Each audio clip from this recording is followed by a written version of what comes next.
Masih berkaitan dengan harga-harga. Nah, sudah beberapa hari terakhir nilai tukar rupiah terhadap dolar Amerika Serikat melemah hingga tembus 16.000 per dolar.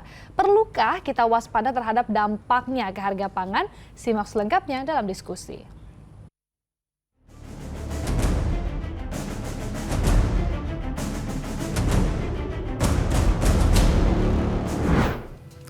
Belum lama dengar harga emas naik bahkan sampai rekor tertinggi. Nah, sekarang yang ramai jadi bahasan, dolar Amerika melejit membuat rupiah semakin terjepit.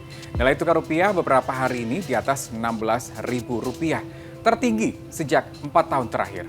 Yuk, kita diskusi.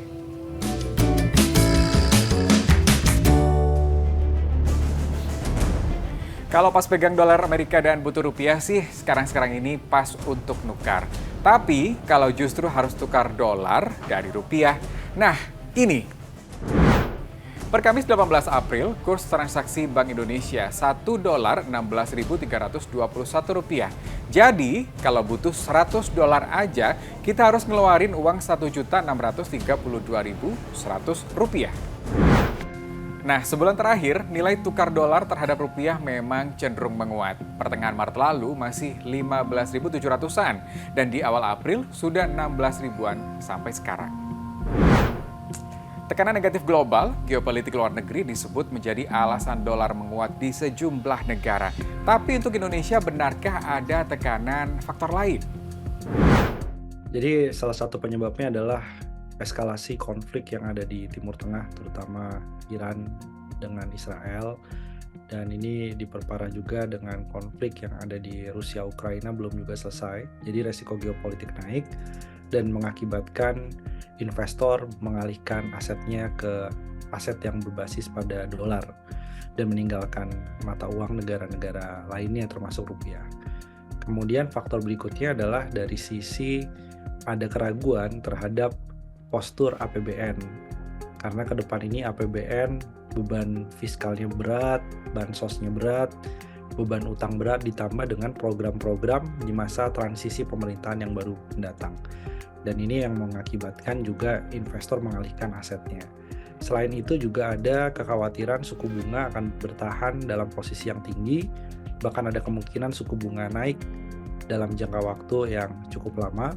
Dan ini membuat situasi dari sisi stabilitas ekonomi, pertumbuhan ekonomi itu menjadi terganggu. Sentimen luar masih tetap mempengaruhi kondisi ekonomi Indonesia, meski terus dikatakan nothing wrong. Domestic, everything is okay. Inflasi under control.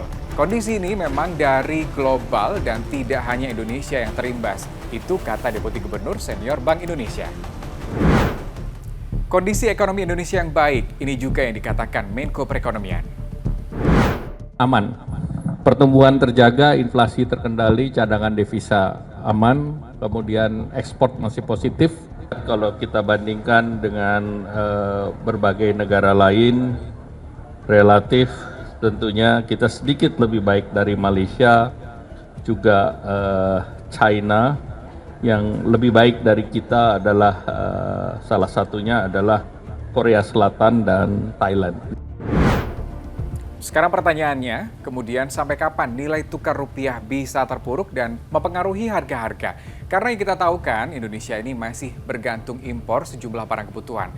Yang pokok ada beras, kedelai, yang kebutuhan tambahan ada elektronik, suku cadang otomotif, dan lainnya.